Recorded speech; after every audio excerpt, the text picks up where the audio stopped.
Hello, farmers, and welcome to another episode of The Harvest Season. My name is Al. And my name is Bev. And we are here today to talk about cottagecore games. Well, okay, we are going to talk about cottagecore games. But there's also going to be one game which is not a cottagecore game that we're going to talk about. I'm not really sure why we're covering this game, but we're going to cover Spells and Secrets. We're not going to talk about it just now because I'm going to leave the fun reveal for the end. But yeah, we're going to talk about that game. Mm-hmm. The non-transphobic wizard game. Yes, indeed.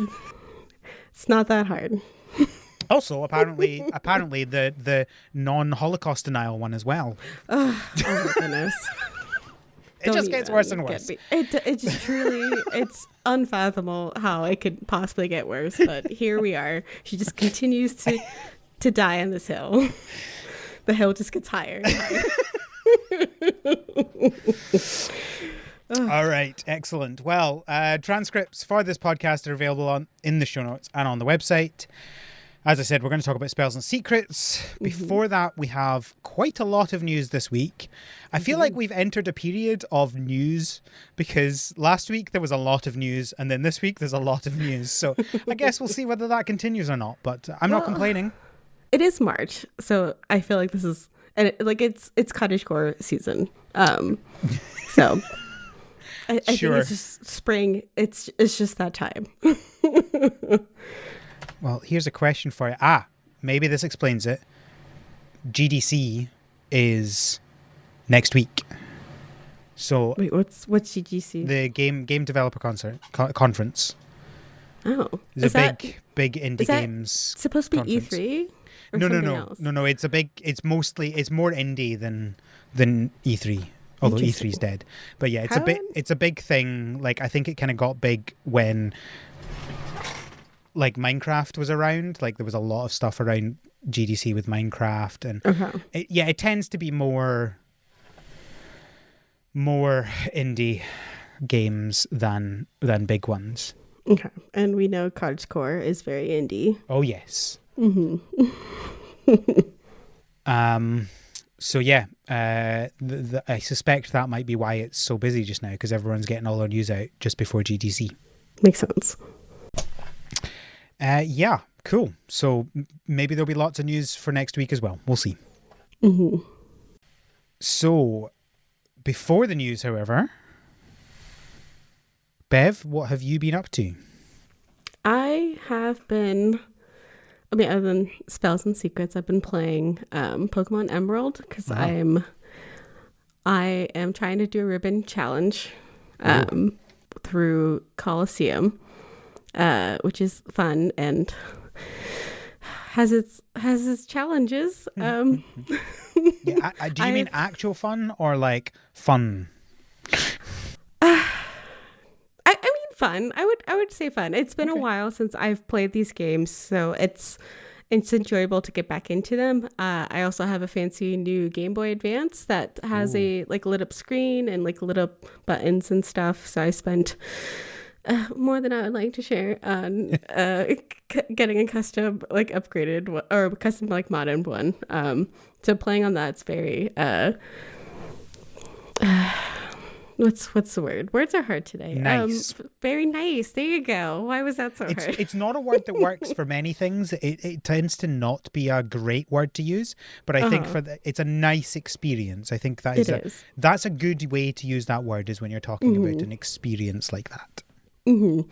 And I'm traveling for work starting tomorrow, and traveling with a Game Boy Advance is so much nicer because it's so much smaller than the Steam Deck or the Switch. So looking forward to shaving off some weight for my travels tomorrow. Fair enough. Mm-hmm. Cool. Oh, and Twisted Wonderland as well, which we that was that weird like so anime Disney, not really Disney boy villains, kind of Disney. It is Disney. It's Disney Japan. Yeah, I know. Okay, I say kind of Disney. I don't mean like not official. I mean like it's Disney, but not really Disney characters. Not mainstream. Although I guess technically they are Disney characters because it's a Disney They game. are. But it's just Exactly. like it's all look, it's weird, right? I'm not sure which is weirder, right? But I can tell you that the two weirdest things that Disney have ever done are this and Kingdom Hearts. And I don't know which is weirder. I think that's up for debate. Yeah. But yeah, they're based off of real characters, and it's like descendants. Sure. So there's they're meant to be descendants of the characters. Some of them are, and some of them are just modeled after them with like their ideals. Because in the game, their story is twisted. Oh. To make them appear as the protagonist instead of the antagonist. Okay. The main character like gets to see like flashbacks to like a different like AU, like an alternate universe where it's the villains we know, and this like main character, like you as a player, is like, what's happening here? This is not how the story goes or the legend goes. So I don't know. There's some lore in there, which I appreciate. It's fun. I'll be totally honest with you. I wasn't expecting no lore in this game, right? Like if there's anything I was expecting, it was lore. I will say, however, that every time you talk to me about this game, it seems weirder. But I'm never any closer to trying it. That's valid. I will say I wouldn't necessarily like be unsurprised that there's lore, because Disney Lorcana, the trading card game, has like very little lore in comparison for a trading card game, and I'm very upset about that. Considering there's so much they could be doing with that, because it's essentially like a multiverse of characters that they're introducing with the trading card game. But I digress. I don't know if I want to touch this subject or not. Lorcana? Yeah. Because it's dangerous? Well, I've like, oh goodness, here we go. I haven't heard of it. It sounds like more nonsense. Oh, you haven't heard of it? It's it's a new TCG. So Disney has its Disney own TCG. Yes.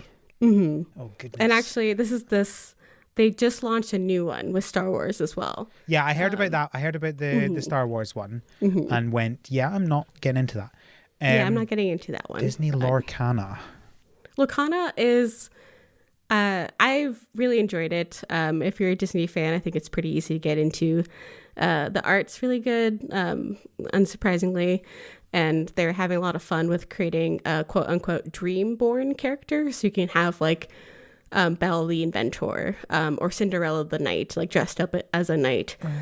So they're introducing like characters you know, but in different like storylines or different like arcs that they could be theoretically experiencing. And it's meant to be very approachable, like Pokemon is, the Pokemon TCG. So I've gotten my partner to play with it, to get into it, and I will not complain if I can get them into a TCG. So I'm having a lot of fun roping them into this. Okay.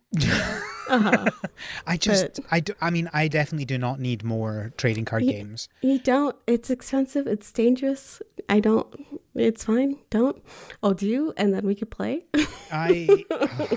Well, this is the thing. Whenever I see I think, yeah, well, I presume there's no app for this. It's not yet. I'm assuming they will be, but there isn't. And they're now announcing, they haven't announced that they will have one, but for sure they will have one though. I know. It's just a matter of time. Whether it's like recreating everything or whether it's, like a Marvel Snap type thing, a more streamlined version or whatever. But see, this is the problem, is I'm more likely to buy these things when I am playing with people. Like when the one thing I miss about working in an office was that we had a Magic tournament in one of the offices, and jealous? It was good fun, especially as we had we did what's the word? Where you have like a certain number of packs and you pass the packs around. What's draft? That called? A draft. We had a draft, and you couldn't buy more cards. So it was like basically a fixed cost buy-in for each season, which I appreciated. Yeah, those were always my favorite events. Yeah, it was very straightforward, and you didn't really need to come in with anything prior to that. Exactly. It was just the new set. We did a draft all at the same time, and the tournament that we had basically lasted as long as that set lasted, and it was good fun. I mean, it wasn't fun enough to mean that I would go back and work in an office. I'm not doing that again, but it was good fun.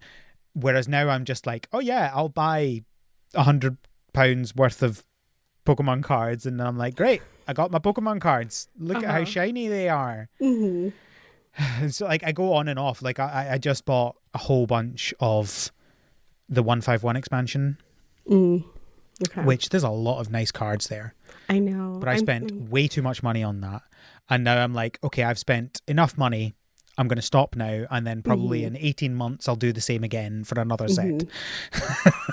Yes. I'm trying very hard not to buy any Pokemon cards because I don't need to collect anymore. And with Lorcana, I decided I would collect the first 2 sets and that's it. And then Ursula cards and maybe like Ursula adjacent cards. Yeah, I think I would be more likely to complete sets if they were smaller. Like the 25th anniversary set for Pokemon, I completed that one. And the 2 Halloween ones, I've done both of them because they're all reasonably small. But this one is like 270 cards. And then like 50 of them are secret rares. Yeah, exactly. Yeah. And it's like if you don't get them, they cost like £100 each. It's not worth it. I think I had a look. I think the trading card app I have is quite nice in that you click on a set and it tells you the market value of the whole set if you were just to buy them all as singles.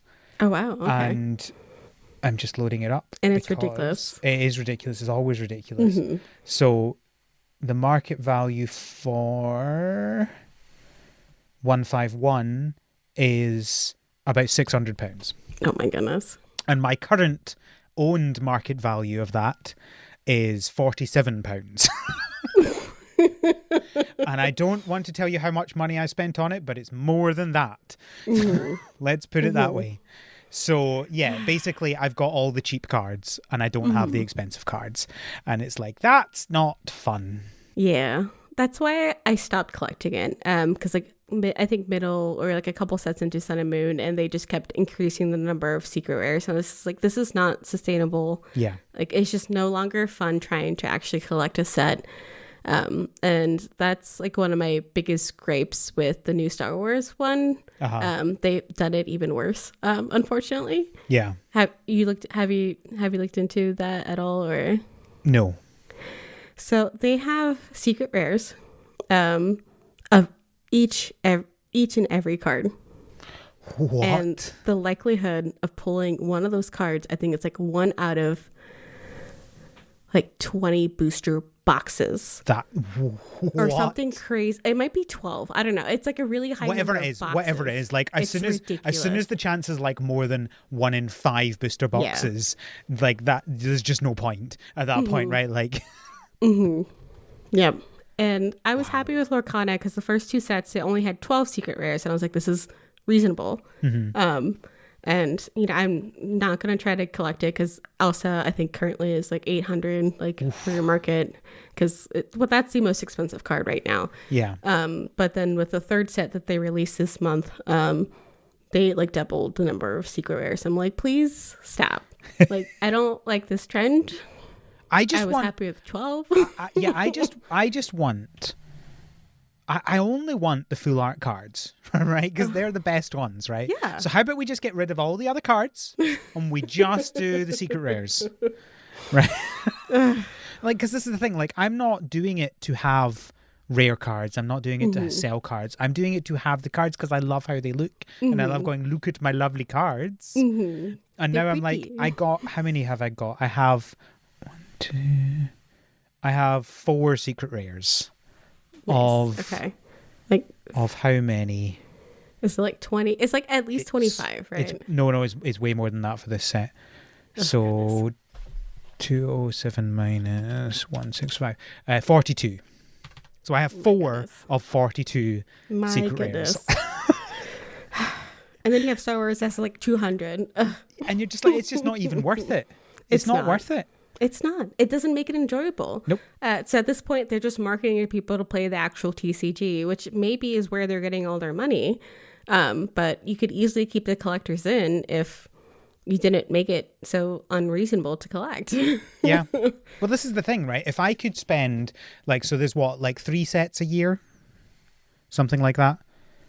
For Pokemon? Yeah. I think it's 3 sets a year. Yeah, because it's every 3 months or so. Well, that's about 4, 4 depending sets? on how they line. Yeah. At least last time I looked into it, it was about 3. So if I could legitimately spend like £100 to £150 each set and get the entire collection, I would probably do that. I would feel bad about myself because that's a lot of money on random bits of paper, right? I'm not trying to say it's not. It's reasonable. But £600? No. It's not even possible to do 1 set a year. Never mind all of them. Anyway, right. That's enough complaining about trading card games. I love and hate them. And that is how it is. Yes, indeed. I have been... Oh, are you done with Twisted Run? Yes, I was just about to ask you what you've been playing. We're on the same wavelength. I have also been playing Spells and Secrets, but other than that, I have played and finished the new Mario vs. Donkey Kong game, which was very fun. I hadn't played the original, but this was very fun. I 100%ed it, and it definitely was worth the money. It was good fun, lots of fun challenges. The physics is a little bit weird when you've just been playing a normal, Mario 2D platformer. But after a while, you get used to it, and it's fine. Okay. It's not that it's bad physics; it's just different, and you're like, "This isn't how Mario moves. Why are you doing this?" Okay. But it was okay. I got used to that, and I had good fun. There was only one level that I actively hated, and it was just the worst level. I hated it so much. The rest were good. That's pretty good. Completed that. Only one level. I feel like that's pretty good for like a platformer. Yeah. There were a few that made me put my Switch down for a couple of hours and come back to it in the evening sort of thing. But there was only one that I was like, this is just a bad level and I hate it. Okay. So yeah, I finished that. And then I got back into playing Luigi's Mansion 3 because I'd started that last year and I hadn't really got very far and put it down. And I was like, you know what? I'm going to try it again. If I don't get into it this time, I'm done. I'm going to sell it, move on. And I did get back into it. So I have an interesting relationship with this game. I don't dislike it, but I don't love it. Right. I like the puzzles. I think the puzzles are fun. I think the setting is obviously very fun, and there's lots of kind of very, very good creativity in the designs of a lot of the bosses and that sort of stuff, and all the levels are very fun. I hate the controls. It is just really confusing 3D controls, because the whole point of it is you're in a 3D world and you're aiming in 2 dimensions. Well, all 3 dimensions, but like two axes. And I just feel like the controls are very confusing in some cases. It's like you press one button to aim, and then suddenly you have to use a different stick to finish the aiming, and it's like one of the buttons that you press to aim is on the same side as the stick. There's not another way you can use that. There's not like I'm trying to like contort my hand into a way that I can actually do this. So that's not great. I don't feel like the controls are great. Some of it I don't think is possible to fix. Like some of it is just it's just going to be awkward trying to aim in a 3D environment, full stop, right? That's life. But some of it I feel like could be fixed, and is not great. But I can see that. It's not enough to make me not want to play the game. So that is that. Okay. I can understand that. That is one of my games that I have that's in my backlog to finish. I think I have it it's on Switch, right? Yeah. Okay. I think I might have it on Switch. I originally had it on GameCube, but as a child, I was too scared of the ghost. Was that the first one you had? Yeah, it was my first one. So I never finished it for that reason. And then when I came to Switch, I think the same thing. Like when I am playing it, I am enjoying it, but it's like hard to get into if it's not already like on my screen. Yeah, so I hope I get it finished before Stardew 1.6 comes out on Tuesday, because otherwise it'll probably be another couple of months before I get back into it, because I'll be playing Stardew, and then there's Princess Peach comes out on Friday. Oh, too many games. But that's fine. Always too many. Yeah. Lastly, I have been doing some Animal Crossing Lego. So I bought all of the Animal Crossing Lego sets for the podcast, obviously. We'll talk about them in a future episode probably. But I guess so far I've built 2 of them, and I've started a 3rd one. And I mean, I will say I'm not sure they are the best value for money in terms of pieces. They are quite small sets for the amount of money that they cost. Sounds about right. I suspect that's, the Nintendo tax, right? And could also be like geared towards like a younger age group. Yeah, I mean, it's not. I mean, it would be. That's what it looks like, to me. Like the style looks very simplistic. I think the style is fun. I think they're nice, well put together sets, and I am enjoying building them. I just feel like they're a bit too expensive. That's the way I would put it. Yeah. Oh my goodness, $75 for 535 Lego. Yeah, exactly. They're not cheap. No, but... like 75. 10, 20 years ago would have bought me the full Hogwarts castle. So this is it's a different time, I guess, but still. Well, that's a lot. I do know there's someone has like a list of all of them and their price per piece. Oh wow, okay. So I'd need to check compared to the other sets, but this one's just a calculator. I can do a divide by. I'm not. So apparently, have someone else do it for you, though.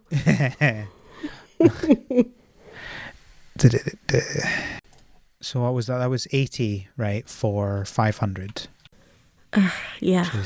So it's 16 cents per piece, and it looks like so someone posted 2 years ago average price per piece for various themes. Star Wars is at 10, Minecraft is at 9, Marvel's at 10, Harry Potter's at 9, Classic is at 6, City is at 12. So it is expensive. It is expensive. It's more niche. It is more niche. The others aren't niche, but it doesn't need to be niche, right? Like I think Animal Crossing is big. Yeah, like it's especially not after 2020. Yeah, it's not as big as those 4 that I mentioned, right? Obviously, but I still feel like 16 cents per piece. That's nearly double Minecraft, right? It's not. It feels not great. So I would not recommend that necessarily people buy it unless you have a lot of money to buy on these things. Like, it was perfect timing for me because I had saved up enough for the new Switch, and then the rumors are, the new Switch is delayed till next year, and I went, what am I going to do with this money then? Because I can definitely save in a year's time. I can save up again for that Switch, right? That's not difficult. So I was like, well, let's buy this Animal Crossing Lego that's just coming out then. So that's how they get you, Al. That is how they get you. That's exactly why they did it. They were like, we cannot release a Switch and Animal Crossing Lego at the same time. They knew. So they knew people were saving, and they would be upset about the delay and would spend the money. So there we go. You got my money both times. Congratulations, Nintendo. Shall we talk about some news? Yes. Ever After Falls have announced that they know when the game is releasing. I will quote, we have finally settled on the release date, which will be later this year. The additional console versions have pushed back the release date another couple of months. We are planning a simultaneous launch across all platforms. My note, that's good. I like this. I do apologise for yet again to any backers disappointed by this further delay. The additional time does allow me the time I need to work on some additional content for the game. Ever After Falls will be launching this summer on all Steam platforms, Steam Deck, Nintendo Switch, Microsoft Xbox, and PlayStation 4 and 5. This this is not really well written. It's not. Later this year and then this summer. So, like, say it's this summer. So probably September. That's my current assumption. Also, an announcement about a maybe announcement. It's not even an announcement. It's an announcement that we've made a decision. Yeah, but we're not sharing. Yeah, we've made a decision, but we're not telling you. But it's this year, but also it's summer. It's like just slowly narrowing it down. I was expecting if they had another paragraph, they would accidentally tell us the date. Right. Like I could see the need for this, but why is this on Steam and not on? Was this a Kickstarter? It was a Kickstarter. So this, especially after discovering spells and secrets behind a Kickstarter wall, a project update after the last time we talked. But I appreciate them being transparent and sharing it publicly, but it's also just not any information really. Yeah, that's fair. It is a good question, though. Like, why have they not put it up on the Kickstarter as well? Because that does certainly feel like... Oh, they didn't? Well, this is me just checking. Because I did back them. Of course I did. Okay. I back them all because I am a sucker. I don't remember seeing it on Kickstarter. Mm-hmm. It sounds like they didn't. They did not. They haven't posted it on Kickstarter this month. Their backer update, but they decided to just post it on Steam instead. Yeah, I mean, maybe they just forgot and they'll do it next week when they remember. I don't know. Or have a separate one with more info for the backers. Who knows? Maybe. Because summer's not that far away now. Like, we're middle March. Yeah. Anyway, it was meant to come out 2 years ago. So we'll see what happens. March 2022 was their initial date on the Kickstarter. So, 2.5 years wouldn't be ridiculous for some of these. I'm pretty sure this is just one person working on it, other than the porting. The porting is presumably another team, but and that's fine. Like, sure the main game is just one person. You and I think, agree. We'll wait as long as we need to make it good. Yeah. And I don't know. I just an update about a decision. Yeah, an announcement about an announcement, but not an announcement An announcement about a theoretical announcement. Yes, there we go. At some point in the future, maybe. And maybe someday. Why are GTA 6 and Tears of the Kingdom both trending on Twitter? Who knows? Why? I can't see anything. I can't... it wouldn't be like DLC or anything like that. No, it's not DLC. Okay. I can't see anything. Okay. Moonglow Bay have announced that their PlayStation and Switch versions will be releasing on the 11th of April alongside the Picture Perfect update. This update will include new content and features such as decorating your home garden, a new story quest line to solve an ancient mystery, camera mode, and you can sit on benches. I love how this is sitting on benches. It's always ends up into an update or sitting on chairs. It's just a thing that people want, apparently. For some reason. I don't quite understand it, but Who yes. knows? Fae Farm 2.2, their spring update. This is the next of their free updates. It's not the next of their paid updates. This is going to be releasing on the tomorrow, if you're listening to this on release day, Thursday the 21st of March. Ooh, okay. We don't have much information about that. They say that patch notes will be released early next week, so they'll be probably out by now. By the time you're listening. Not by now, Beth. Not you. Everyone else. I got excited. I wanted to read about it. That's fine. We need some news for next episode as well. Speaking of updates, Sunhaven has 2 upcoming updates. We can't wait to show you what's coming in our 2 biggest updates planned for this year, they said. The 1.4 includes some new romanceables. And they have been posting about them on Twitter. We're not going to go through them, but that's what they've been doing. One of them looks like, what's that one character from Breath of the Wild. Oh yeah.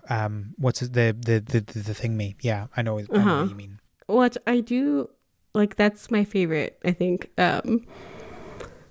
Race in Breath of the Wild. So I guess I'm here for it. Oh goodness, I like how the Zora. Yes, there we go. And the top comment is "This is my type." Godspeed. Prince something. What's his name? Is it starts with an N? Prince. Or is it an A? Sidon. There we go. Googling a fish person's name from a random game that's not a game we cover on the podcast. Excellent. Prince Sidon. Yeah, you're right. It does look like Prince Sidon. It does. I forget if I have Sunhaven or not. It might be on my wish list, but I don't know if this will bring me into the game necessarily. But you don't want to date fake Prince Sidon? I mean, I would Karish, the adventurous shark Amari, who has a heart of gold and a love for many different kinds of sushi. That's weird. Why make your fish person eat fish? Oh my goodness. This is going to make you love Twisted Wonderland so much. So one of the character that's based off of Ursula has two sidekicks that are the eels. The eels' favorite food is takoyaki.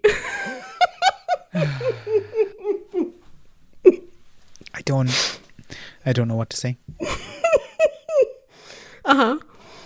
So I just checked. I do have Sunhaven. I have not played it. Okay. But I do have it. This is the problem with backing everything that shows up on Kickstarter, is that I never have the time to play them all.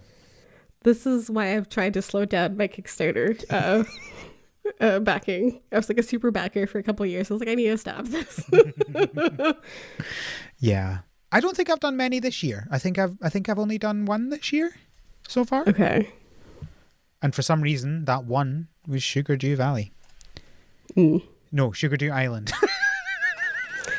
Well, there's Everdream Valley and Stardew Valley. Speaking of Stardew Valley, Stardew 1.6 comes out in the past when you're listening to this. The update will be out.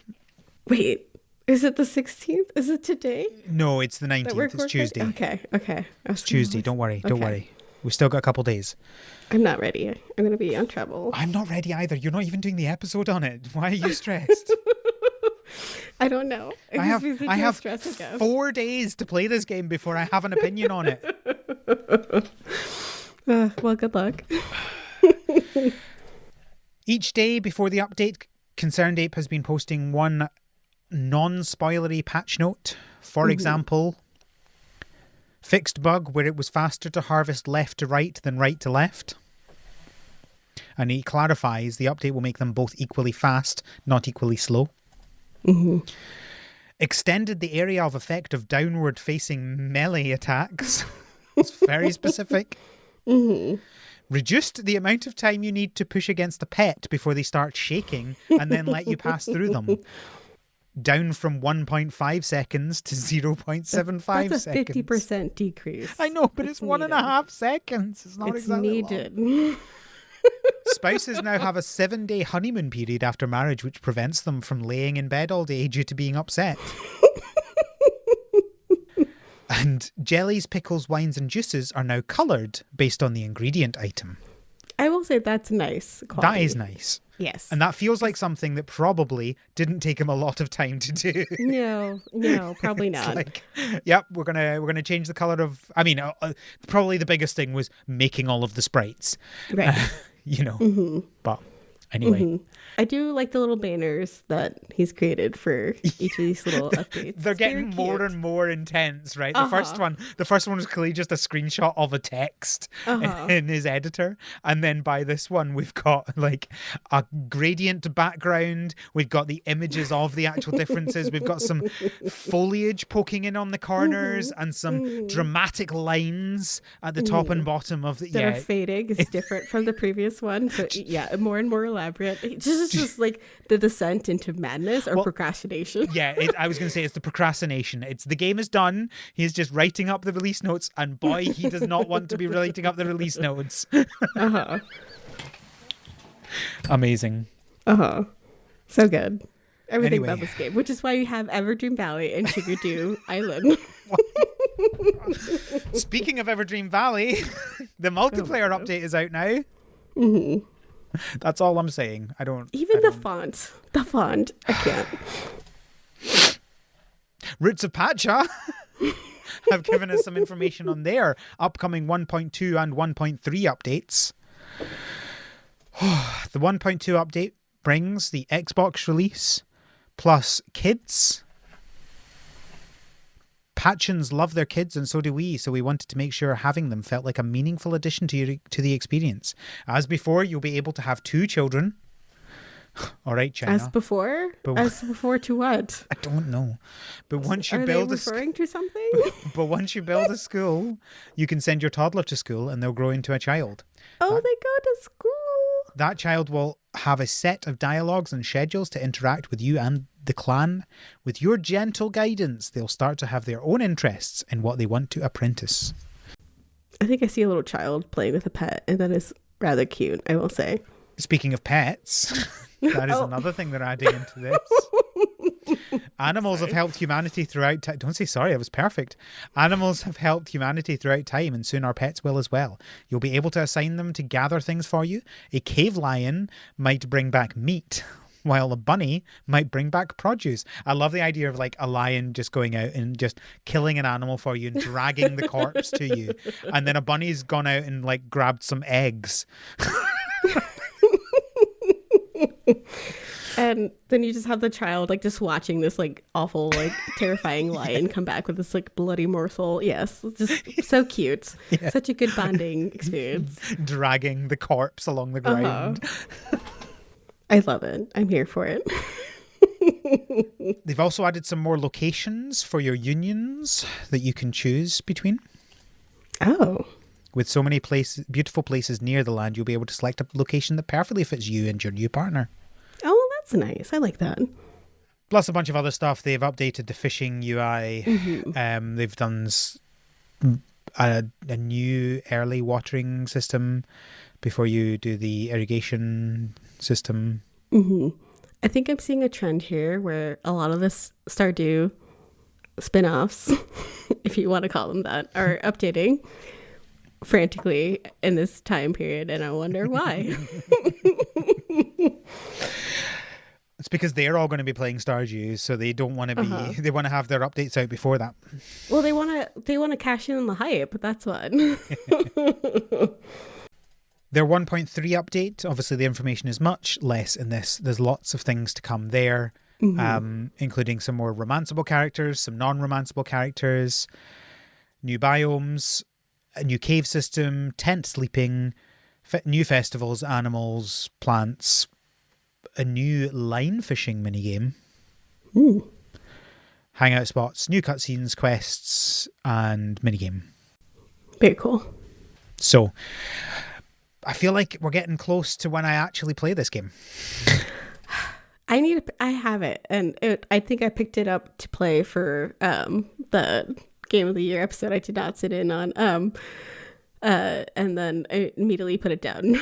So I will get back into it because it was one of the ones that I enjoyed playing for the very, very short while that I was playing it. There we go, Bev. I've put us down for the second harvest of that. Oh, beautiful. Good. Now I have to go back into it. Spirit Tea 1.6.5 update is out now. Oh, My wow. word. 1.6.5. Okay. Normally I would ignore updates like this because it's like, oh, that's just bugs, right? No, it's not. It adds ducks. Ducks are now in the game. You'll now be able to have cute algae eating ducks in your bathhouse. That's ducks that eat algae, not algae that eats ducks. I want algae eating ducks now that you say it. That would be a very different game. It would be. I mean, it is spirity. Like they could. Honestly, it sounds like something out of Elden Ring. It does. It truly does. Like just this amorphous algae that creeps along the ground and over walls and then finds you in the dark. I feel like ducks deserve a 1.7 update, but this. Yeah, come on. The fact that they're going into 3 digits and means I think they're going to have a 2.0 and it's going to be big, I guess. No, it's obviously not going to be. Then why go to 0.5? I don't know. I don't know, because the last update that they talked about was 1.5.8. Oh goodness. What happened to what happened to 1.6.0, 1.6.1, 1.6.2, 1.6.3 and 1.6.4? What happened to them? And why? Bugs. There's no information about them whatsoever. Nothing. Nothing. Not at all. This is a major update listed in Steam. If it's a major update, why is it 1.6.5? The one before 1.5.8, by the way, 1.5.3. But then the one before that was 1.5.2. Also, the first version of the game, 1.3 point something. I can't even remember what it was. The first, okay, interesting. I want this naming mechanism explained. This version also adds a new vendor and new seasonal mechanics in the bathhouse. Not just bath, in the bathhouse. Just in a bath. Whoa. Sugar Dew Island. Right, let's get back into this game. Yes. So they have published a bunch of FAQs. I don't know if you were able to see these FAQs, because is it backers only? It doesn't say backers only, so it looks like you should be able to read it. So there's a number of Q's and A's that I want to highlight. So first of all, they said, is the launch schedule realistic? It seems a little ambitious for an expected release later this year after just over a year of production. And their answer is yes, it is realistic. So, okay, great. Thank you. I'm now convinced. I mean, the long answer is not any better than that. It says, yes, it is realistic as we've already made good progress in development. Like, okay, fine. They then say, depending on how many more stretch goals are reached, the plan/release date could still change, which I feel like is an interesting way of doing this. It's like, hey, if more of you buy the game, it'll take longer to release. That doesn't feel like what you want to say to people. No, because I would argue that, stretch goals are part of the launch schedule. So I would almost do it the opposite way.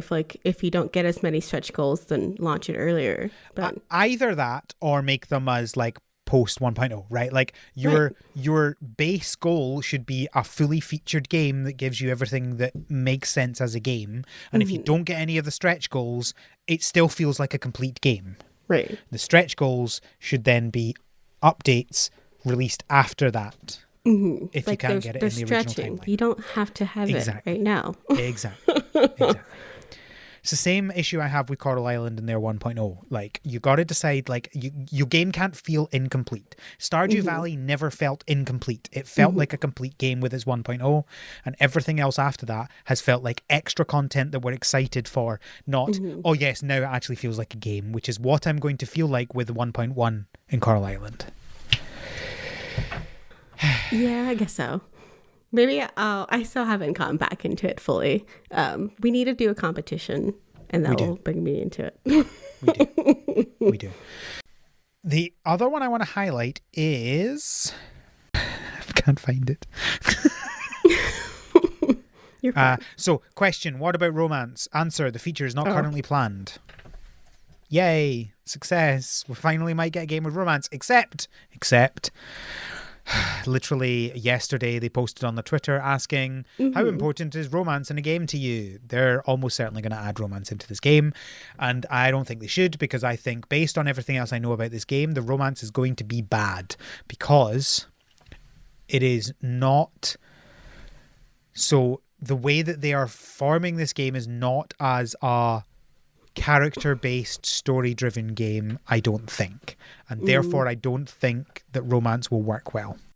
No. So we will see what happens, but I'm not excited about that. I like how your comment, essentially with this comment, is the top one, and I just liked it. So there you go. Thank you. Now you have the most likes under this post. Success. However, one thing I am excited about: how will the time work in the game, and how will save work? Our game is turn-based. You have as much time as you want per day, as there is no timer in the game. The only rule is that you can only open the store once a day. There are 3 sections of the day. When you start the day, it's in the morning. When you open the store, it's noon. And when you close the store, it's in the evening. You can save your game manually in the house, but when you end the day, we also save automatically. So there's 2 things here. The save, let's get the save in and out of the way. Fine. I know that these things don't like to allow you to save wherever you want, so you can save scum a bunch of stuff. Fine, whatever. I like, however, that it's giving you the option to save in the house, so you can at least, you don't have to do that thing of, oh, well, I need to finish the day, and then you get to the end of the day and oh, I'll just do a little bit more, and you end up in that non-sleeping cycle. So, fine, good enough. But this idea of not having a timer on your day and you can spend as much time in the day as you want, I am very intrigued by this. And now I have gone from, I'm not excited about this game to, well, I need to play this game and see how this works. I feel like we talked about this last time. It was about Stardew, right? It wasn't the Well, they only announced this information this week, so I don't think we have. I'm having deja vu, and I'm wondering we did talk about it in the Slack. I mentioned it in the Slack. Maybe that's it. Okay. Yes, I am very interested in a turn-based, because I feel like feels even more cozy in that you don't have that stress that's associated with the time of needing to run back to your house before you drop dead. Well, not drop dead, but whatever. I know what you mean. It may as well be dead. Truly. I appreciate the games where they don't they slap your wrist for running out of time, because it's just no one enjoys that. No one likes being in the middle of a task and then all of a sudden realize it's past 1 a.m. and now I can't finish my task because I ran out of time. Yeah. So I'm going to assume that it still has a energy mechanic, because they have to have some way of you not just infinitely doing something, right? Or just do it infinitely. Animal Crossing, you do that. Palia, for the most part. Well, except that Animal Crossing, it still isn't infinite, because your timer is just your real life timer. It still has a timer for your day. Well, Al, then that every game has a real life timer. Well, okay, sure. I think it's different, but that's fine. We'll move on from that. But I suspect it will have an energy mechanic, and that will be the limiting factor on each day, which I think is fine. And I think it's good, because I guess the problem, and I hadn't really thought about this until this was brought up, but I think it's very odd to have 2 limitations on you for one thing, which is essentially how long you're going to spend in the day. Right. And that problem of, oh no, it's the end of the day, I wasn't paying attention to the time, that's because you've got 2 things to pay attention to. You're paying attention to the time, and you're also paying attention to your energy, your stamina. And it's hard to keep a track of those things as well as play the game at the same time, right? It is. And so I think this idea of only having one of those, either having a timer or having stamina, I think is a really good idea. And I think more games should look into this, and I'll be interested to see how this plays. Maybe in August when this game comes out. Maybe in 2 years when it actually comes out. Agreed. And I could see, I feel like early on anyway, you don't have enough energy to do much of anything. So I could see them having a shorter day in the beginning, and then if they are running off of an energy system, that your energy continues to uncaps and continues to grow, so your days get longer and you have more things to do. I like that. I think that's fun, because that's essentially how I play these games to start with anyway, is I go and do whatever stamina I have, and I basically speed run the days, right? I go and do as much as I can with the stamina I have, but I'm not wasting money or time getting something to replenish that stamina, and then I go to bed, right? And so this essentially does that same thing, but it's kind of no but, just is. I should probably play like that way because I just find other things to do that don't require energy, but then I come across things that require energy and get frustrated that I can't do them. I think I think the thing about these things is like I go, why would I not? Why do I care about forcing as much into the day as possible when? Yes, you've got the 2-year point in Stardew where Grandpa comes to judge you from beyond the grave for some reason, and for some reason it's a negative to be single. Don't like that. No. Although there's that, there's nothing else in the game that's like, oh, you need to do this by this point or something. And it's like the classic is like, oh, I don't have someone to dance with at the festival in the first spring. Oh dear. Oh no, what are you going to do? Like 2 years is a lot of time in Stardew. The number of people that actually get to year 2, probably very small, right? Like I was talking to my brother-in-law about this and he was like, oh, I finally got to winter in Coral Island. Oh, wow. And I was like, oh, that's great, right? Because he'd never done it and he'd never done it in Stardew. And my question is like, actually, how many people are like that? Where they're like, actually, they don't really care about going through as much as possible and they're just playing it until they're done. They're playing it until they've had enough fun out of that. And so why would I shove as much as I can into those days when I can just do those things later, right? Like if my spring year 1 takes me an hour to do because I'm speedrunning it, that just I can do those things the next spring, right? I don't need to do them now. Right. And that's really my philosophy of how I play these games, because I it's never fun coming to the podcast and I've spent 2 weeks on a game and I'm like, oh yeah, I'm in summer year 1, right? Like that always feels a little bit like I've not done enough. Yeah. I can spend the exact same amount of time in game, but because I've sped run spring and probably sped run winter because winter. And I'm in year 2 now, that feels a lot better. And I feel like I've experienced more of the game because you can experience more festivals. You can experience more of the bits of the game that only happen at specific times in the year, right? So I try not to miss all of those things. Sometimes I forget because, classic me. But I don't feel like, oh, if I had spent another 5 minutes in each day in spring, would I somehow have enjoyed the game more? Probably not. I would argue it's most people because there's a reason why achievements are based off of plot points within the game's storyline or quest line. So a lot of people probably don't get to year 2 in Stardew. I know I didn't for the longest time. I think up until maybe a couple, 1 or 2 years ago, because I just kept restarting and getting new farms mostly. Yeah. But yeah.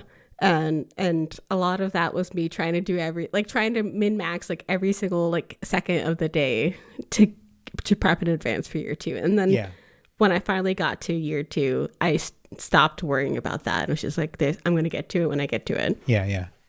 Well, so I was looking at, on Steam, you can see what percentage of people have done specific achievements. The highest achievement is earn 15,000 G, right? Not a lot. 63% of players have done that. Catch 10 different fish. 10 different fish. 56%. Upgrade your house. So just one upgrade to your house. 43%. Reach the lowest level of the mine. So that's 40 levels in the mine. It takes a while, but it's not like a lot. If you do a full year in the game, you've probably done that. Yeah, just naturally. 42%. Only 42% of people have done that. So there you go. Not a lot of people. Craft 15 different items. 15 different items. 37%. Oh my goodness. Right? These Who things likes are crafting? not... People aren't playing this game the way we are playing this game. Reach 5 hearts with 4 people. Pretty easy. 26%. Now, it's interesting. This is higher than I expected. Restore the community centre. 20%. That's higher than I expected because that's a lot of work. Does it unlock things? It doesn't really Well, I It guess does. okay. So it does, right? So that could be it too. That there's clear-cut goals, whereas the other ones aren't necessarily written out in the game. Yeah, I suspect it's one of these things where it's like once you get to like that sort of 20%, that's the hardcore players, and so they're going to do Right. most things. Right. Yeah. I mean, obviously, once you get to ship every item, what's your guess of that percentage? Like 0.6. Actually, higher, 3.2%. Oh wow. Okay. Okay. But yeah, not particularly high. Because you would need at least 2 years unless you have that one setting done where you can get that one crop in the first year. So yeah, I think it's in, that's why that's my point is I like to speedrun spring. And I like the idea that I could do that without it feeling like people are going, "Oh, you're playing it wrong," because I'm playing the game the way it's designed. There is no right way to play Stardew. I know. I just think it's interesting to see how that will work. So I am now, instead of sighing about the fact that this game exists and wondering why people are backing it while backing it myself, I am instead looking at it going, I am intrigued to see how this game plays. Very good, especially because of the turn-based, which is a unique feature in farming games. So we have another new game, Creatures of Ava. This is coming out this year. I think it's only on Steam. I haven't seen anything about it being on something else. And I'll read out its blurb. Let your empathy guide you as you play an exciting action-adventure creature saver game. Understand and tame the creatures of Ava and let them lead you through a variety of ecosystems, all in the hopes of saving the planet from a life-consuming infection.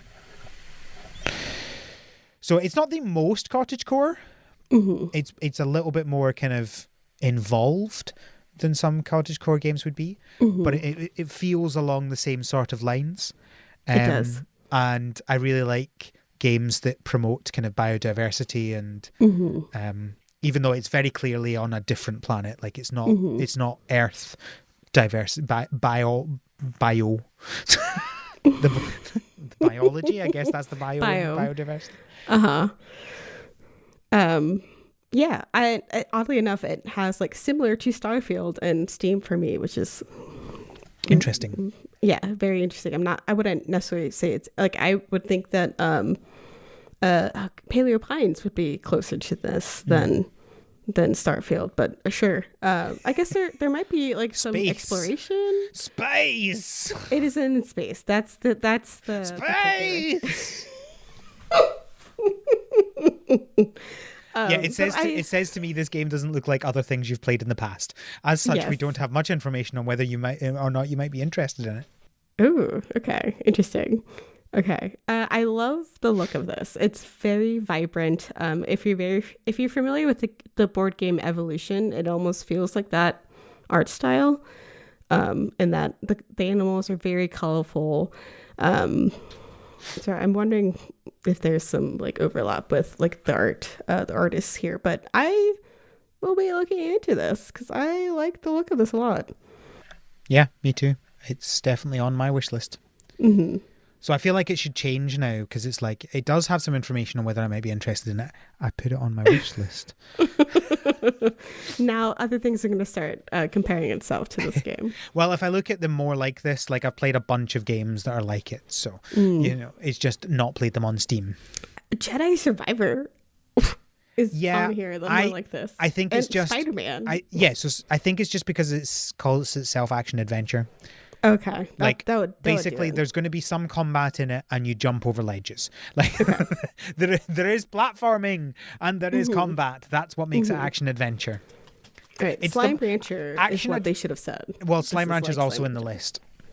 Yeah, but that's a better comparison than Starfield. Oh, have you played Slime Rancher though? On Steam. I've played the first one. I haven't played the second one.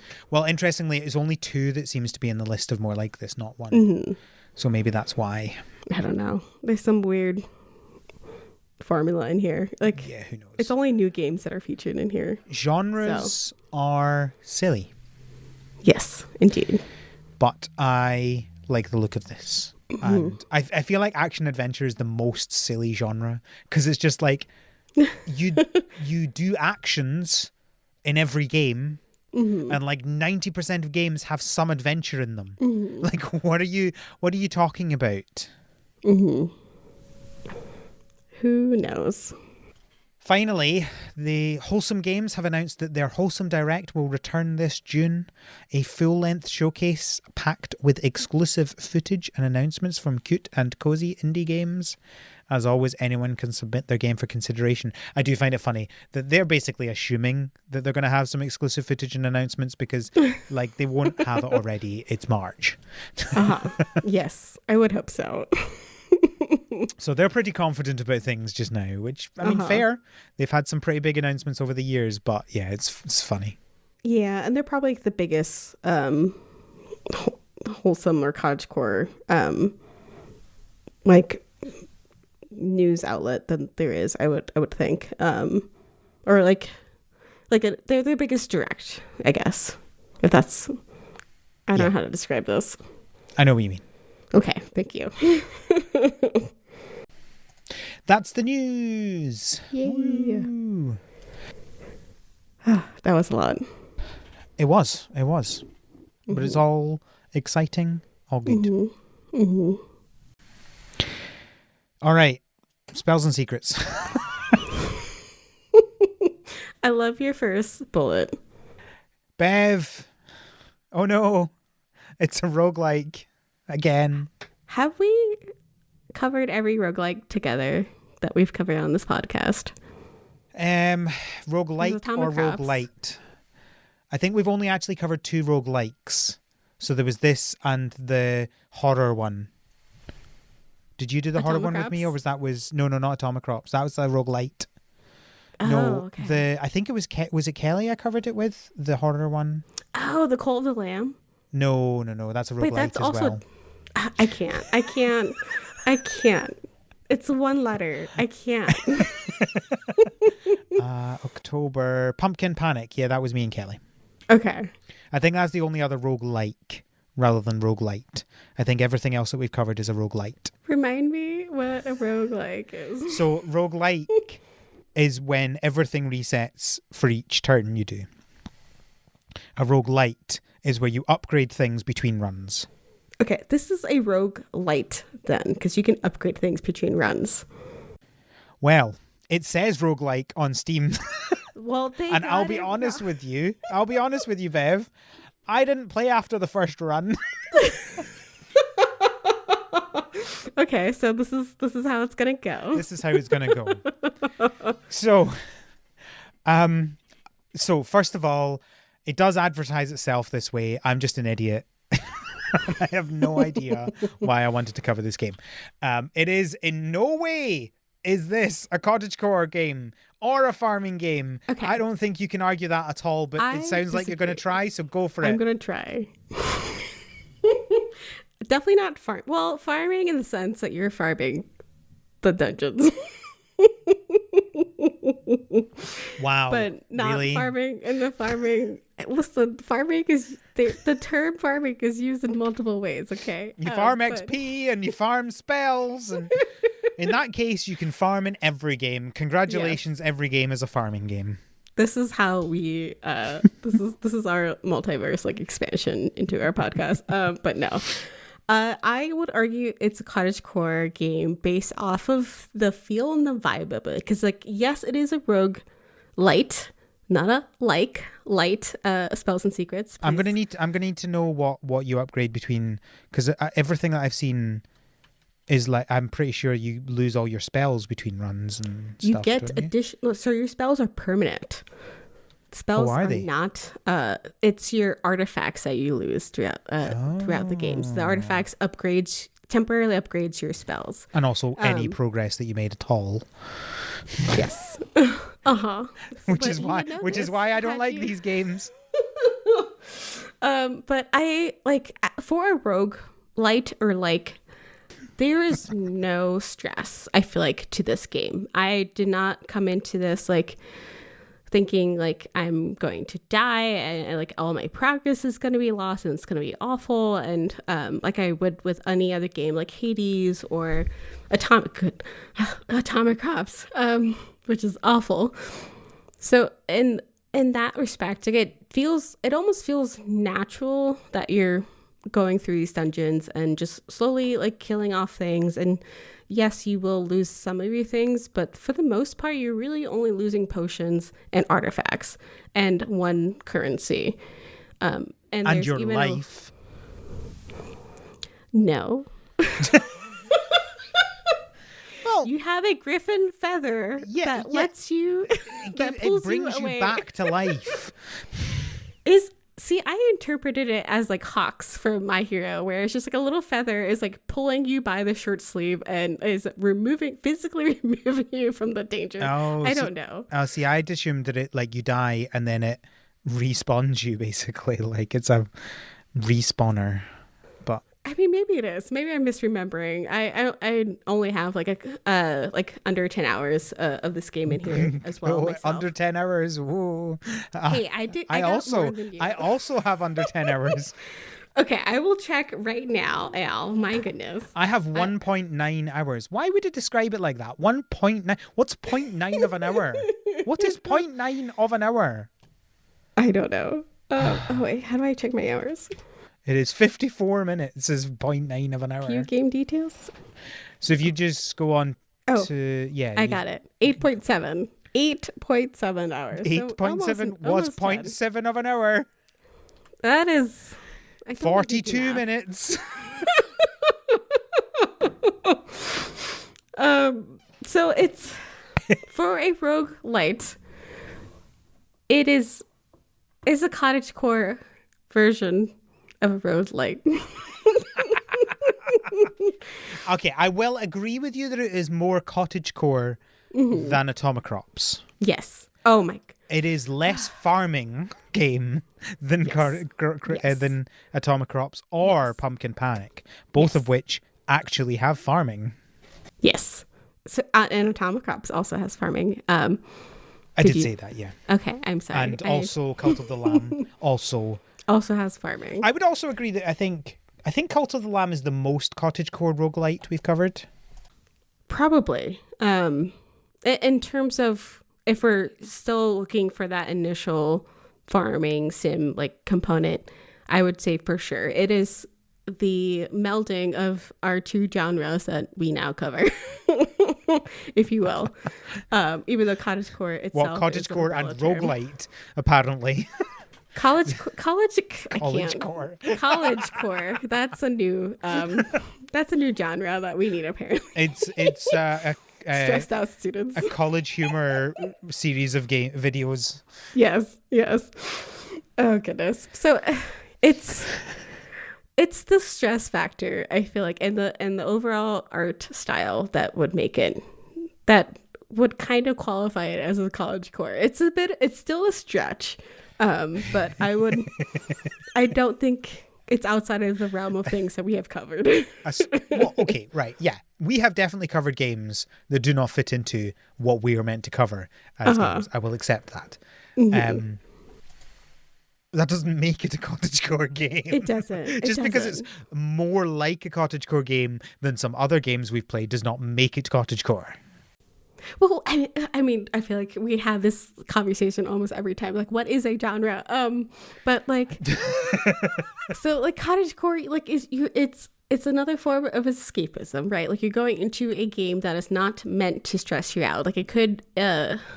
Well, no, I don't think that's what cottagecore is. I don't think that cottagecore, I think, is an aesthetic that celebrates simple living, particularly in the countryside. Yes, I am quoting the internet. I think that, and this does not that, you know? Well, this is witchy cottagecore, so I would disagree with you there. So if cottagecore is an aesthetic, then the farming sim is the gameplay component of it. I will agree that it is witchy, but witchy does not equal cottagecore. For you, Al, but for Goblin Core me... Because It I think does. I think you have to have a cottage for it to be cottagecore, or not necessarily cottage, but like I feel like it has to be vaguely cottagey and vaguely rural.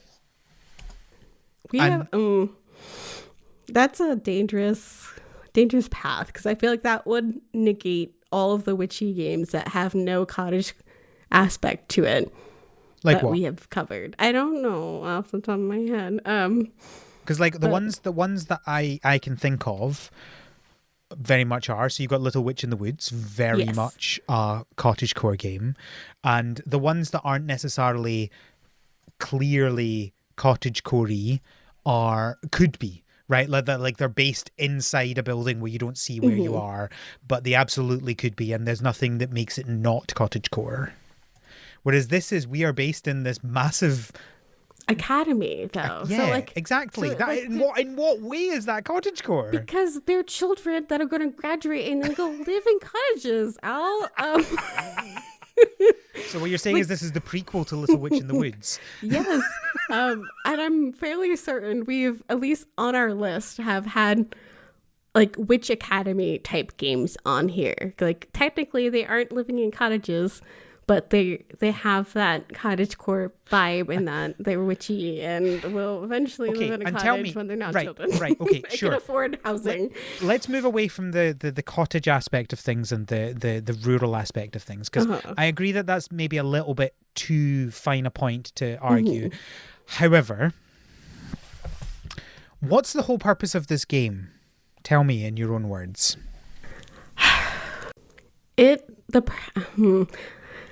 That is a little harder for me to say. Is that because it negates the point about it Because being cottage? I haven't finished the game, Al. I haven't finished the story. I'm only in Act 1. That's fine. I haven't either. But I mean, correct me if I'm wrong, but the entire point of this is you're doing runs to rid your academy of creatures and other wizards who are trying to destroy you. And save the students, Al. Yes. Save the students. Save the children. What part of that is cottagecore? Like, that is the complete opposite of cottagecore. There is no cam. There is no simple living. There is no cottage. There is no rural lifestyle. There is no cam. I would like to. The entire game is combat. That is the game. There is calm outside of the dungeons. When you're preparing, factions. and you're preparing for your next combat. You're not doing anything else. You are going. You're doing your combat. You die. You respawn. You get ready for your next combat. That is the game loop. That's it. I am This is unlocking the Hades. factions. This I is am basically is magic Hades. Tell me I'm wrong. I would love to cover Hades too. Which actually is going to be, I think, more magic-y because of Hecate. Or, I think that's how you say it, Hecate. Okay, you're not wrong, but also you were wrong. I haven't unlocked the student factions yet, so I don't know if there's more things to do in the main courtyard area, because that's where you have all your students and your teachers. So your argument is going to be this simple living because there are areas where you can go and not combat. Yes, I mean, there isn't much else to do there other than prepare for your next battle. Exactly. But also, that's what Cult of the Lamb is? You're no, farming. It's not. It's you're not. farming so you can feed your cults so you can get more power so they can go into the dungeons. No, I can make this argument now. It's the other way around. And this is why I like Cult of the Lamb. I do. Because the whole point of Cult of the Lamb is it is a farming simulator where you are also doing some combat to get stuff for your farming, right? The combat is not the point of the game. The combat is a mechanic to continue the main point, which is growing your cult. Your cult does not exist for you to have power. You have power because of your cult, but you're growing your cult because that's your job. Okay, but what if, as a cult leader or cult member, your cult village was taken over by evil persons? And then what would you be doing, Al? Because you don't have a space anymore to live or to farm because the evil people are in your space. So in your hypothetical situation, if Cult of the Lamb was a different game, would it be different? And my answer to that is yes, it would be. I'm tired. So now that we spent 15 minutes arguing about the genre of this game, Yes. which is probably more time than we'll spend talking about the actual game. Yes. I mean, essentially, I've kind of described it, but essentially the point is you're a young witch or wizard. You have come to this academy and, oh no, disaster, it's been infiltrated. I feel like it's not a very great place to be if that's immediately happens, but whatever. No. I will say I think the combat in this game is quite fun. I think it does spells quite well. It has a huge variety of spells. There are, as you mentioned, there are what they called the extra things that power up your spells. Artifacts. The artifacts. You gain artifacts that make your spells more powerful, and I presume some of them will change things about your spells. Maybe not. Just make them more powerful. I wouldn't say they change things. They just add on. Changing in that aspect. I would say that adding does count as changing. Whatever. Semantics. Like the base, it's still the same spell, but it just does more. Okay, fair. Yeah, fair. So they add on to your spells as well. They make them more powerful. They can add extra effects. And your purpose is to do the combat and free your school from the enemy, essentially. So I think that the combat is fun. I think I obviously haven't seen a huge number of the spells because I just did one run, but the ones that I did were quite fun. Like there's different range attacks as well as things that there was one where you turn into a mouse, so it allows you to get kind of into different places. That one I think is more used for getting around the school, but I think can still be useful in combat, which I think is quite fun. I feel like they've put a lot of thought into the different spells and how they can be used for different things.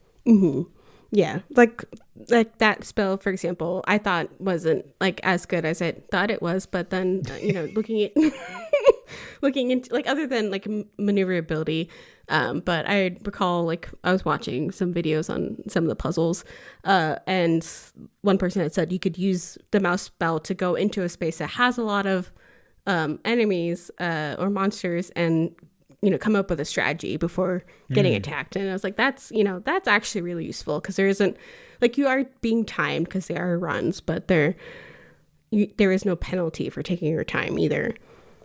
Yeah. Oh no, I took 10 minutes. What shame. What are you going to do? So yeah, it's a lot of fun. And I will say it's how the story starting, I think, is a little weak. It's not great for a new student to be coming in, and then all of a sudden, it's literally, the first night, hello, new student, fight for your life. The first night, before they teach you anything, they put you to a book and be like, learn this spell so you can get out, so you can escape. Yeah, and oh, by the way, I need to leave. You're on your own now. This is why you're spending most of your run saving students, because there's over 100 students you have to rescue over the course of the game. Because none of them know what to do because they've not been taught anything. Although some of them are not first year, so what is their excuse? Well, okay. Because the school's bad at teaching just in general? Yeah, I guess so. I don't know.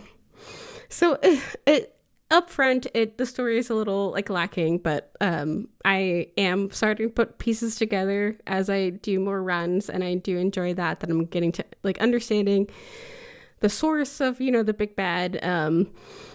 Spoilers. This is not a huge spoiler. I think it's fairly obvious.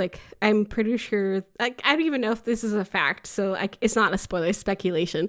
I'm pretty sure the big bad are former students or current students. So I know, it's gasp. So clearly they were just learning enough to go hog wild and take over the school. So yeah, the education itself is not great, but we knew that from the first night. I will say the story feels a little bit oh, we liked Harry Potter. Let's do that. Oh, we need a story? Bad guys. Bad guys it's like Craig, my 5-year-old. His classic way of doing a game is like there'll be a story and it's, oh, those are the bad guys, right? Like it's very simplistic like that. What are the bad guys doing? Bad things. It's like that's it. I don't know, Al. I don't know if you can comment on the story with only one run. Just because I've only done one run doesn't it like you unlock the story as you do runs. So yeah, I know. Yes. I know. So I can understand that for a first run, the story is, I guess, bad. No, but they need to actually hook you in with the story, right? Like if you read the first chapter of a book and you don't go, oh, this is bad, but I might keep going. You go, no, I'm really fascinated by this premise. I need to find out what happens here, right? You don't go, oh, bad guy. That's it. I feel like I'm here today so I can just spar with you, Al, because this is not a visual novel. So did you come here for the story? No, you came here for the graphics. No, that's and fair. For the cottagecore vibe looking things. That is fair. Uh-huh. But I think it's also fair to tell the listeners that it does not have a good story as far as we are aware. And maybe it finishes amazingly. But if you don't actually make us want to know what's happening, I don't think that makes a good story. See, I want to know what's happening. There's enough bits and pieces of lore in there that I am starting to learn more as I unlock bosses and hear some of the storyline. And there's like one kid who's like doing the investigation work of trying to pull all this together. So he's your Hermione telling you what's going on. And so a lot of what I kind of don't appreciate is that the little nuggets of information you get in each run, they don't change. But at the same time, I am starting to understand those nuggets better because I'm hearing new terms of like describing the big bads of like, oh, this letter is describing this person. Like I know who they're talking about now. So it is starting to unlock a little bit. And given that I'm only in Act 1, I am hopeful and optimistic that there will be more story and that they'll like lead into it, considering there's enough that they're hinting at now in only Act 1 to get me kind of intrigued. Yeah. I think my thing is that I don't particularly find that way of storytelling fun. Mm-hmm. Like I think that's fun as a side story type thing. Yeah. Like I really like how in, let's take Tears of the Kingdom, mm-hmm. right? Where you have the main story, but there's lots of other things. And if you explore lots, you find other stories mm-hmm. that sometimes add a little bit to the main story. And sometimes mm-hmm. they're just a completely different story, but they're all like little extra things. I find that sort of fun. But I feel like personally, I need to have an actual story that they just tell you mm-hmm. as you go. Otherwise, I'm not interested in the story, right? And I'm not gonna spend 10 hours in your game to get a hint of there might be a story somewhere. Uh-huh. And you're right, you don't need to have a good story to be a good game, especially a roguelite doesn't necessarily need that. I mean, I guess this is we've compared it to Hades. This is very similar to Hades, right? Like, Hades doesn't throw the story in your face, and that's why and that's what a lot of people like about that. Yeah, you know, I don't particularly. It is definitely a different style of gamers that you're I think advertising to, because I would agree with you that I prefer to have more story coming in to have a better idea of what to expect and what to look for. I have played other games where it has been more like this, where it's like bits and pieces that you're kind of forced to do it, to piece it together on your own, and I don't generally 100% enjoy that, because often I'm just looking for another source to tell me the story anyway, because I don't want to spend the energy figuring it out. I'm thinking of like Elden Ring. Like I know there's a lot of lore in there, but other than like getting to the boss battles, and even then there's small dialogue, but they don't piece together for me. But I know, like, it was, written by George R. R. Martin. I know there's a lot in there, but it's not easily for me to digest as a novice player in there. So yeah, I would agree in that sense that this is definitely adhering more towards the roguelites folks, but it still has a 100% like different vibe for me. It doesn't feel like a roguelite. like even Slay the Spire, which is a TCG essentially, roguelite, feels more stressful at times than this game did. So that's why that's my hook, and that I would consider it to be a cottagecore roguelike. Yeah, I think my thing about this game is that, as I said, I really like the combat, and I think I could see myself spending a lot of time playing a game that has this in a more standard style of game that is just a story progression, action adventure type game. And you can definitely do that in a way that has other things and could certainly be more cottagecore like, although I'm not saying that it definitely needs to, in so much as you could have an area, as you say, we there is an area that neither of us have unlocked that could be something like this, but you know, a more casual area where you can do other things. But that's not to say that doesn't make it bad, right? This is just like, I could see myself playing this game if it was not a roguelite and it was just an action adventure. That's the ticker for you. It is, and I know that sounds silly, right? Because it's like going, I would play this game if it wasn't a farming simulator, right? But it's to me, roguelite is a mechanic. It's not a genre. And it's not a mechanic I like. And there are games that I would play if they weren't it, but they were the same otherwise, right? Like I could absolutely, if you've got this really large, essentially dungeon, right? Like this large academy that you're going through, and your whole point, the point is to save it. And it was just, 3 times as big, but you didn't reset every time you died. You reset to a specific spawn point or whatever, and you can continue from there. I would totally do that. Like I enjoy the combat in this game, and I that's what I'm primarily there for in games, right? Gameplay. Right. If the gameplay is good, I do it, and if it's not, I don't. No matter how good or bad the story is, right? I play Pokemon, right? Like, I'm not here for the story.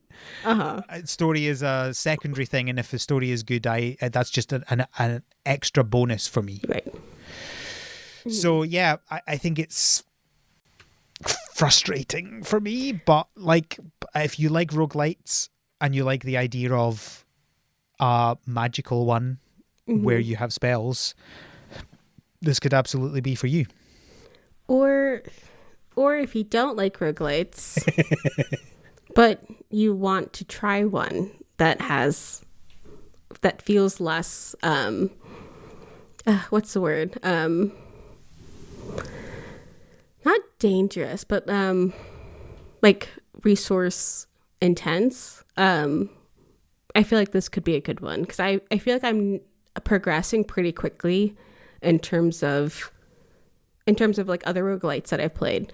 And it's happening pretty naturally, and it doesn't feel, it's almost like Call of the Lamb, where I don't mind as much if I'm dead if I die in the middle of a run, because I know there's plenty, well, in Call of the Lamb, there's plenty for me to do when I get back.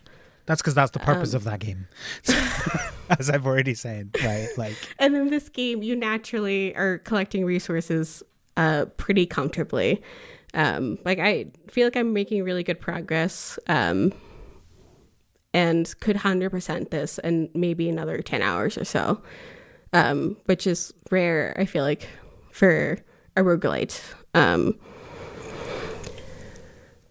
What was it? There was something else I was going to say too, but I forgot. So it's I think valid that you don't like roguelites. It's like, I 100% agree with you. It's a mechanic. It's not a genre. You can have any sort of storyline or art style or anything associated with a roguelite. And I have found, oddly enough, via Atomic Crops was my first introduction.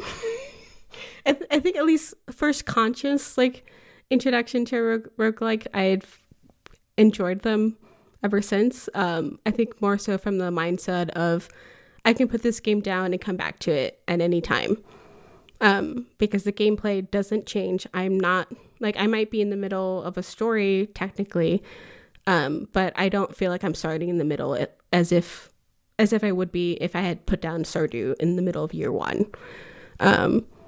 So I like roguelites in that sense. Interesting. And I could see myself playing more time, like spending more time in this realm. I can see that argument. I would understand why somebody would feel that way. Mm-hmm. You haven't convinced me that would be something that would work for me, though.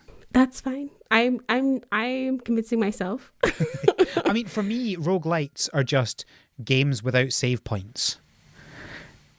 You know, it's like when you. It reminds me of the 90s when I was playing video games, and if you weren't good enough at it, you had to restart from the beginning, and I just found that frustrating.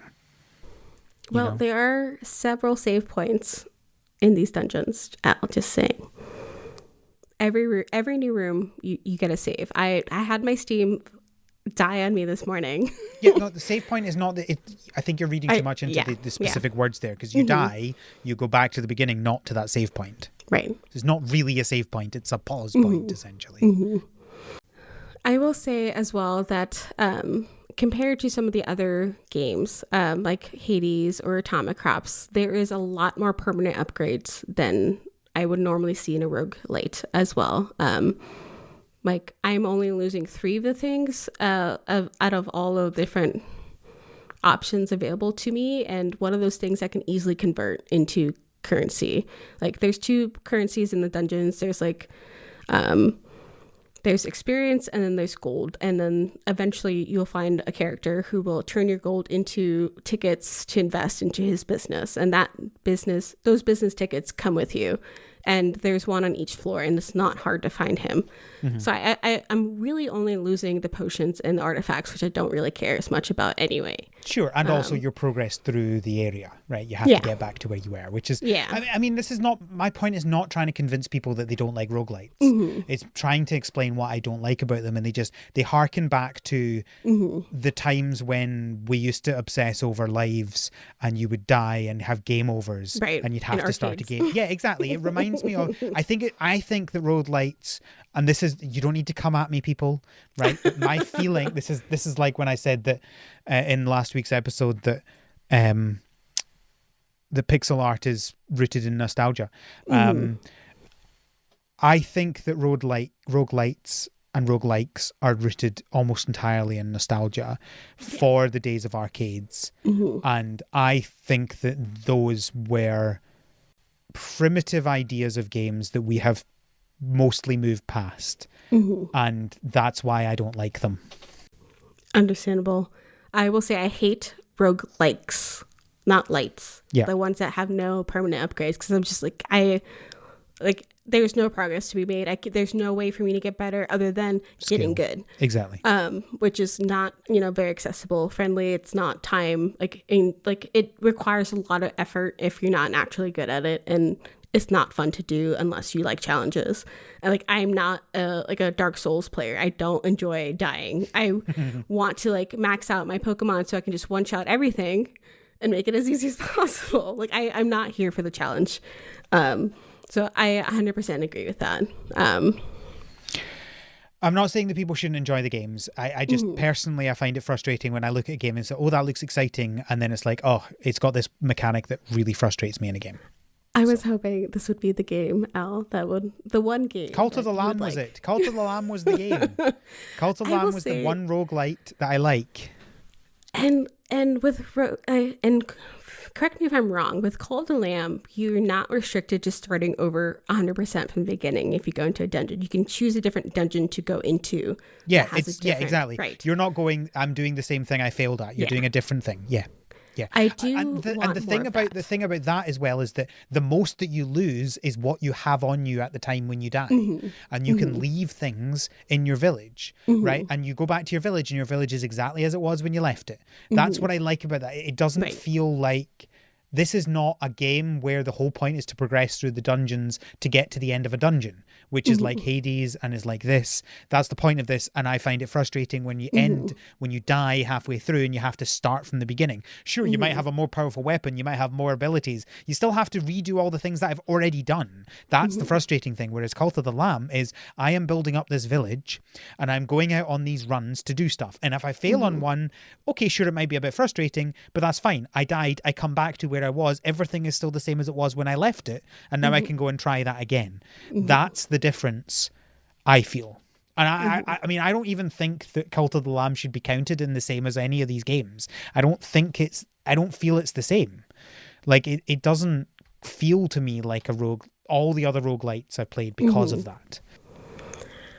Well, I think that shows a new evolution in the gameplay mechanic. Like, if Stardew is the what did we call it? The extension level event of farming level sims. This I almost could argue that Call of the Lamb could be an extinction level of roguelites. I would love to see more games like that. Like Atomic Crops tried to do that with the farming, but the fact that you had to fight at the same time while you were farming is not fun. And this game doesn't have much in the way of what to do, at least as far as I'm aware. I haven't unlocked some of the areas, so it's possible there's like mini games or something, or other mechanics behind the closed doors. If I know they've announced that they're no longer supporting or, adding in new content, but if they would, I could easily see an argument to be made for adding in more stuff to do outside of the dungeons. Like, these are children and staff that are what's the word? Not like they don't have housing at this point, so they could, build temporary housing space. They could have, a farming plot to make sure that they have food for their children, and I should stop calling them for their children, for their students. So if this game were to get some more financial support, and the devs felt like it was worth coming back to it, I would love to see more in the way of activities to do in the courtyard to make it more of a Cult of the Lamb type thing, because then we wouldn't even having this argument about whether or not it is considered cottagecore, right? So if I could ask the devs to do anything, I would ask them to do that, because I myself do enjoy roguelikes or lights, and that is, I think, all that's missing for me, and a little bit more story as well. Fair enough. I suspect listeners know by this point whether they want to play this game or not. Right. So yeah, I love the mechanics, the actual spells, and I'm sad I can't do that in a way that I would more enjoy. But I am glad that you enjoy it, and I hope that others do as well. And you never know, maybe we can inspire people to go and buy this game, and then they'll actually continue supporting it. Are you going to buy another roguelike or light in the future? Is this the lot? Have you just accepted? Because if there was a game, it would be this. Other than Cult of the Lamb, I feel like it would be this. The problem is that we've proven that there is one I like. So it's not 100% failure rate. Therefore, there may well be another one I like. I will point out, I didn't know this before I started playing it. So, I mean, that's my fault. I'm not blaming anyone else for that, right? But my point is, I may well accidentally play another one in the future. We'll see. I did go into Cult of the Lamb knowing it was a roguelite. And I think I went into Atomic Crops knowing there was it was no a way roguelite. not to. I think it's only Pumpkin Panic that I went into not realizing it was a roguelike. Okay. And this one. So 50%, it could be worse. I am not surprised, because I suppose if you read, yes, you If you figure it out. yeah, if you read it, from you the should know what it is. But if you aesthetics. just watch, if you look at Yeah. screenshots and you watch videos, I don't think it's very clear that it's a roguelike. No, it does not look like But- it. Anyway, I'm not blaming other people for me not reading. Thank you, Bev, for joining me to talk about another roguelite. Uh-huh. The title of this episode obviously has to be Oops, Another Roguelite. Oops, I did it again. Oops, I played a roguelite. Right, Bev, where can the people find you on the internet?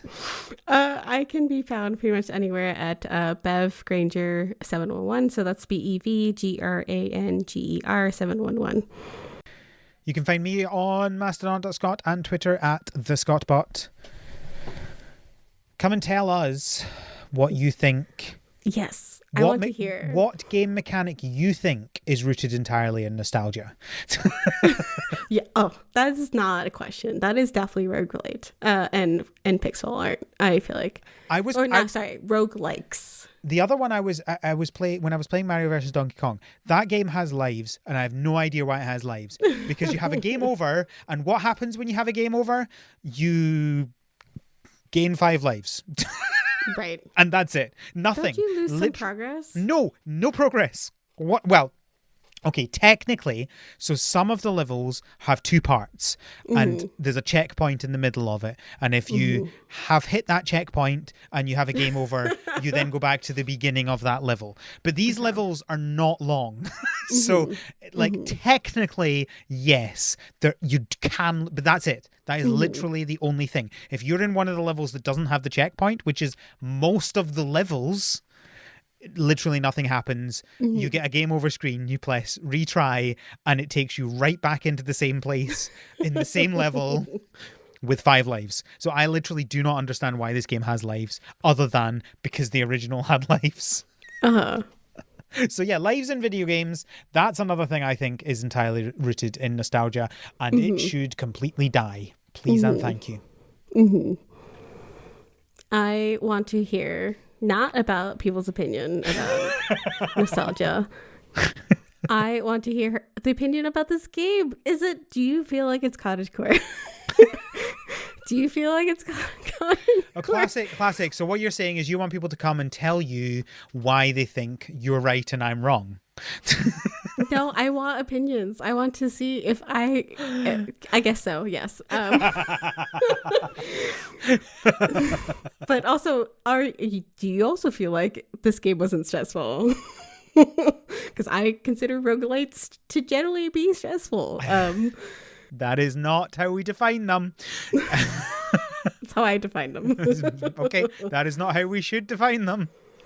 Well, yeah, okay, maybe it's not how and like Hades is not stressful, but there's Atomic Crops is stressful. That was stressful.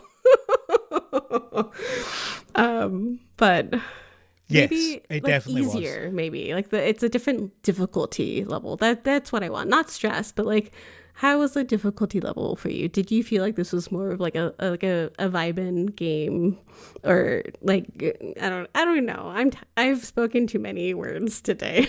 I am out of words now. I tell you what game was very stressful, and that was Pumpkin Panic. Really? Have you listened to that episode? I have not. Oh my word, it's like a horror game. And it's like you're farming, but then creatures come and kill you. That's Atomic Crops. But no, it's worse than that, because it's worse. They're out in the dark and they come and find you. And the only way you know they're coming is because of the sounds that they make. Okay, I need to go watch someone stream this. Yeah, definitely do not play the game. Go watch it, because in fact, what I would highly recommend is go watch the world record for it. Oh wow. It's like 10 minutes long. It's incredible what they do to get that world record. And I think you will see most of the monsters in that. But it's like there's one that will come and kill you if you're outside. There's one that will come and kill you if you're inside. Oh goodness. There's one There's one that will kill you if you run into it. There's one that will kill you if you don't come and take the balloon from it and give it to another one. Those are the clowns. There's just like basically everything you do will get you killed in this game. Okay, I'm going to go back and listen to this. Wait till the daytime as well. Oh goodness. To watch a playthrough of it. Okay. You can find the podcast on Tumblr and on Twitter at THSPod. You can find links to everything we've talked about on the show notes and on the website, harvestseason.club. You can also find links to wherever the podcast is on the internet, including the Patreon, patreon.com/THSpod. Come and support the podcast. You can come and join us in our amazing Slack where we talk about these things. That's why Bev thought that they had talked about a bunch of stuff, because they had on the Slack. Thank you. Come and join. You can also feel like you've talked about this stuff before you hear about it on the podcast. Come argue about roguelites. Oh, goodness. I don't need more people just telling me I'm wrong. No, well, not to you, to me. Okay. I want to hear more about this game. You can also get bonus episodes of the podcast. Me and Kevin just put one out about the Pokemon Presents. Mm. And there will be more coming soon. I have been promised one about Cody and bugs. We'll see how that happens. I think that's everything. Thank you, Bev, for joining me again. Thank you. Despite your love of this mechanic or lack of. Yes. But this was fun. Like I said, I came here to spar with you, and I guess that's what we did. And it was great. It was just like we were doing our own roguelite.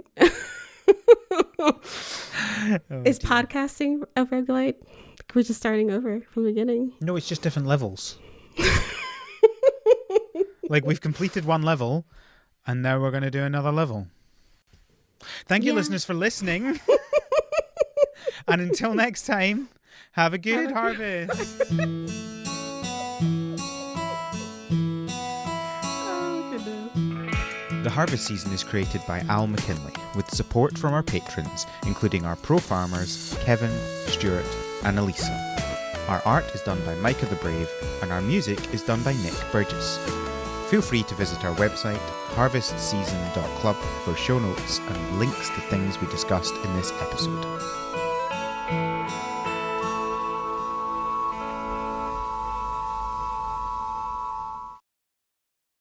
All right, now I'm recording. Bop, bop, bop. I can't.